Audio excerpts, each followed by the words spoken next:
Senate Bill 423.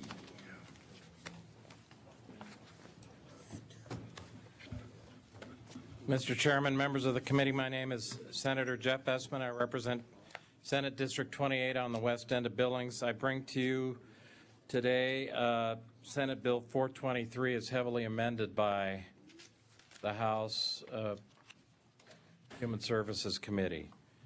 I will cut to the chase because I don't want to waste this committee's time. If the governor does not sign a repeal bill, this is a bill that needs to keep moving so that we can put some sideboards on this situation. It's obviously of great concern to a great number of Montanans. The senators have been working on this issue, met with representatives who've been working on this issue this morning. We had a wide-ranging discussion with respect to the goals that the two versions of the bill were trying to achieve, to see, where do we share the goals as far as what the results of legislation to fix this problem we have looks like. I think we made great progress in that regard this morning. Once you can establish the goals, then it becomes a question of what is the best path to achieve that goal. We've got to have that goals framework in place so that we can figure out how to structure a bill that's acceptable to both houses. With respect to the fiscal note that's on this, that's before you, I frankly have reviewed it. You'll notice that with respect to the next two bienniums, it's got a zero fiscal impact because the bill is structured by the Senate committee, and I believe the bill is structured by the House committee. Basically, look for payment of costs through fees levied upon various participants in whatever system emerges.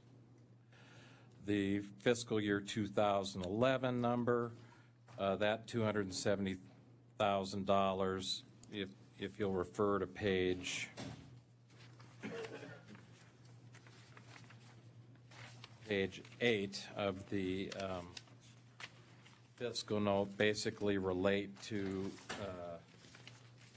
setup costs that would be incurred in the current biennium as the Senate bill was structured by the initially by the PSC. That function was transferred by floor action to the Department of Labor and Industry with respect to setting up the initial establishment of a licensing approach. Of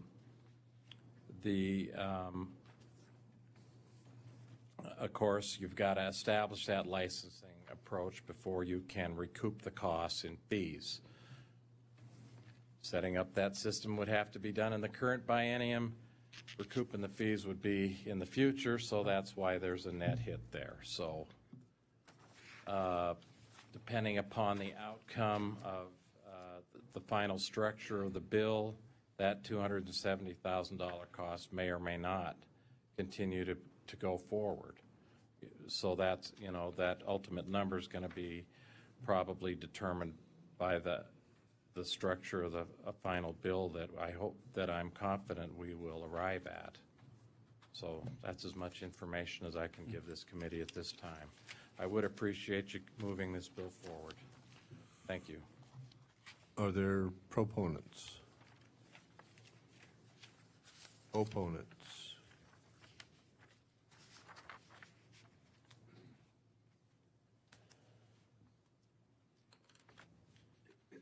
Mr. Chairman, members of the committee, for the record, my name is Tom Dobert, and I am here today on behalf of an organization called Patients and Families United, which I founded in late 2006 because it was already becoming clear to us at that time that the law was not working as voters intended, nor as those of us who had proposed it had intended. And I think we all agree this law needs serious regulatory sideboards in order to work without problems. There were, at the start of the session, a number of, I think, smart bipartisan consensus proposals that law enforcement strongly supported and that patients strongly supported as well. But the opportunity for a solution in the way of new regulation that would actually work for all concerned, I think, frankly, has been lost. And we are left at this point with this bill or the repeal bill that has already passed. I'm sorry to tell you that in my view, as amended by the House committee, this bill is hardly different than repeal, functionally speaking. It does technically make it look like people can still be patients if they have valid medical concerns. But the reality is that under the rigorous, really arbitrary restrictions on growing and production and acquisition, almost no patient I've come to know is, under this bill, going to be assured of reliable, steady access to the cannabis that works. Let me give you just one quick example, and I know this is indulging your time a bit, not on a fiscal note, but there's a woman I know who has epilepsy who was taking for about 10 years a dozen or so different drugs that did not stop her seizures. She had about 10 to 12 seizures every day. But when she switched to cannabis about a year and a half ago, since then she's had not a single seizure. She's stopped use of all the other medications whose side effects had caused weight gain. She's now lost over 200 pounds in a year and a half. She has learned exactly what she needs and how it needs to be administered for her to avoid seizures and for her to be productive. She now has 2 jobs, is a productive tax-paying citizen, whereas before she was always either recovering from a seizure or on the verge of having another one. Her medical condition is an extreme example of the value of cannabis for some people, but the logistical conundrum this bill would leave her in is not atypical at all. This bill basically says you can't have more than 4 plants in a flowering stage. Your seedlings can't be more than a foot high. You can never possess more than an ounce of cannabis at a time. And for logistical reasons far too complicated to take the time to explain to you, just not going to work. And so patients like her are going to be left under this bill with the choice of becoming criminals or going back to using the medications that were inferior in their lives. Keep in mind, I think what Senator Essman said to you, to the extent we can know, certainly true about one realm of fiscal impact. And I think what's relevant in the traditional terms of what this committee would be looking at is that under the terms of this bill, taxpayers don't pay for anything. Only the users, patients, and providers would be covering the costs of the program, except for the new law enforcement situations that would occur. I personally felt that the fiscal note on the repeal bill grossly underestimated what might happen in the way of law enforcement demands on court, public defenders, and others. Another category where it's just not possible to estimate meaningfully is how this shift to a functional repeal predicament will change state spending on pharmaceuticals for those patients who are on assistance kinds of programs.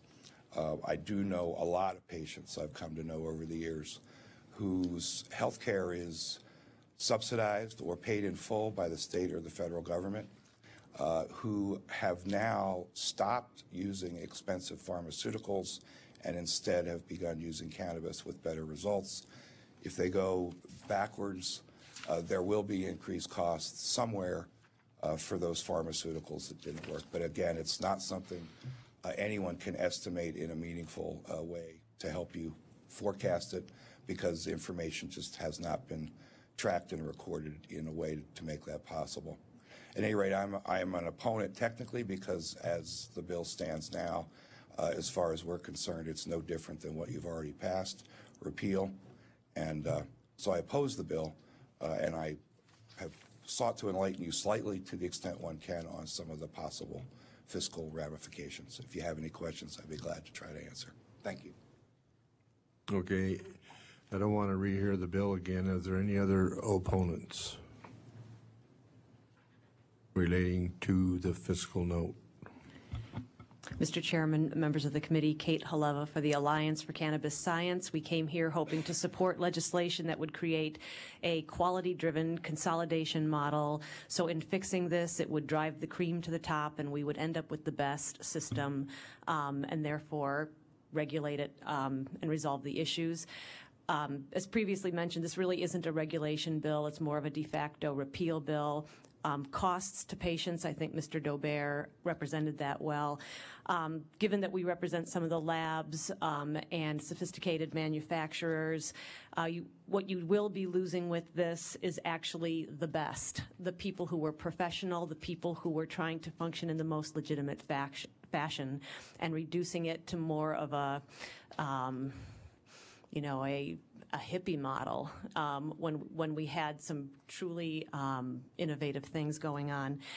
So those businesses often have invested tens of thousands of dollars in their enterprises. They will be losing everything. The Montana Department of Labor has gauged the average wage of people working in some of in these businesses at $19.09 an hour.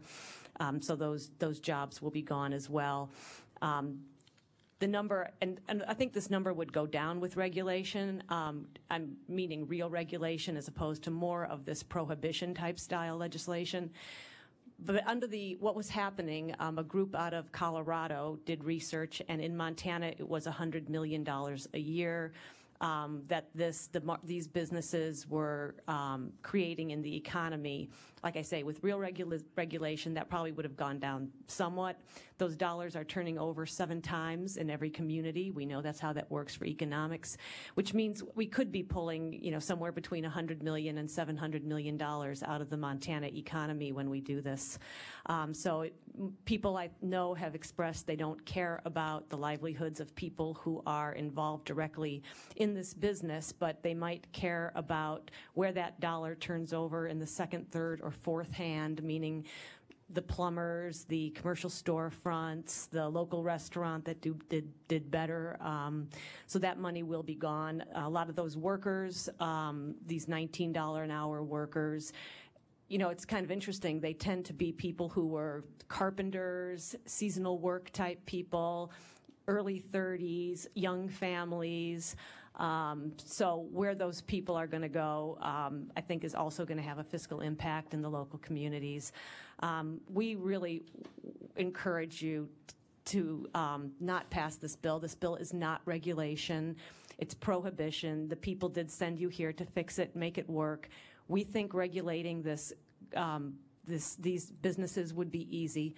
It's avoiding them that has created, avoiding regulating it, that has put us where we are today with this legislation, where we're just going to create another unregulated, illegitimate system because of the fear that regulating it then makes it legitimate, which I think is what the voters wanted you to do, was to clean it up and legitimize it, not keep it from becoming legitimate. Thank you. Thank you. Any other opponents? Any other opponent? Any informational witnesses? Questions from the committee? Representative Gibson. Mr. Chairman, question for the sponsor. Mr. Chairman, Representative Gibson. Mr. Chairman, Senator Espin, I know this has gone around and around. I'm looking at the fiscal notes. I'm looking at the bill. Is it now, when we talk about department, it's still with the Department of Public Health and Human Services, and not with Labor, not with PSC? Mr. Chairman, Representative Gibson, thank you for the question. The House committee basically removed the entire licensing section that was in the Senate bill that required Department of Labor participation. Well, just one follow-up. Follow up. So with that in mind, and when I look at the fiscal note, and I go to page 7 of 11, because there's all different kinds of fiscal notes. This is one from March 28th. I'm assuming that this is a fiscal note that they're proposing now where it talks about 0.50 FTE for public health. Is that correct, Senator Espin? It's page 7 of 11 on the longer fiscal note, March 28th.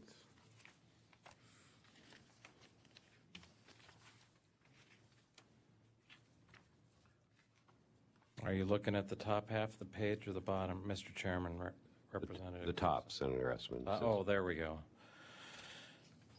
The,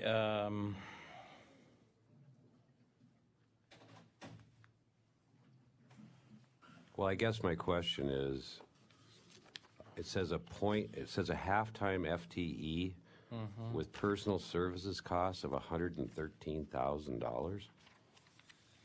I mean, is this like a administrator, or what kind of position would this be?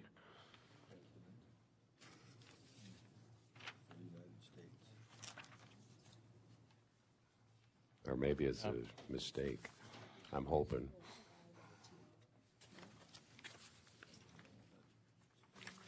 I might want to apply.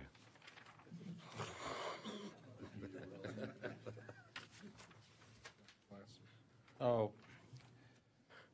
Mr. Chairman, Representative Gibson, I think that relates, the Senate bill included creation of an advisory board that would meet biennially for the purpose of, basically for the purpose of reviewing the whole marijuana registry issue with respect to adding or deleting conditions from a specified list, with respect to establishing quantities, whether it's increase or decrease, various issues in that regard. That board was to take recommendations to an interim committee of the legislature and then to the full legislature for changes in policy, rather than just to the department itself. I believe most of those costs are related to that board system, which is not in the House bill. Thank you. Representative Beck. Thank you, Mr. Chairman. This is for Senator Espin. Mr. Chairman, Senator Espin, working with what I have in front of me here, looking at this fiscal note here, the 7 FTEs that they're talking about on page 8 of 11,